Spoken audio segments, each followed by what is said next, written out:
அஸ்ஸலாமு அலைக்கும் வரஹ்மத்துல்லாஹி வபரகாத்துஹு.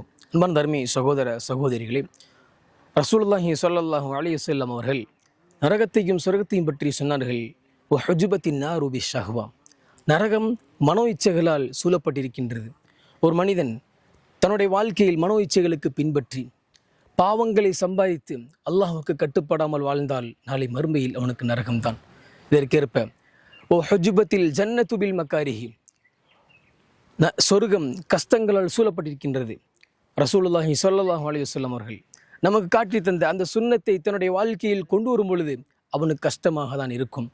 ஐவேளை தொழுகையை உரித்த நேரத்தில் தொழுகும் பொழுது அவனுக்கு சிரமமாக தான் இருக்கும். தன் சம்பாதித்த பொருளாதாரத்தை பிறருக்கு தான தர்மங்கள் செய்யும் பொழுது அவனுக்கு கஷ்டமாக தான் இருக்கும். இந்த கஷ்டத்திற்கு ஏற்பதான் சொர்க்கம் என்றார்கள் ரசூலுல்லாஹி ஸல்லல்லாஹு அலைஹி வஸல்லம் அவர்கள். அந்த அடிப்படையில் மன இச்சைகளுக்கு கட்டுப்படாமல் ரசூலுல்லாஹி ஸல்லல்லாஹு அலைஹி வஸல்லம் காட்டி தந்த அந்த சுன்னத்தை நம்முடைய வாழ்க்கையில் பற்றி பிடிப்போமாக. அல்லாஹ் சுப்ஹானஹு வ தஆலா நம் அனைவருக்கும் உயர்ந்த சொர்க்கத்தை தந்தருள் புரிவானாக. அஸ்ஸலாமு அலைக்கும் வரஹ்மத்துல்லாஹி வபரகாத்துஹு.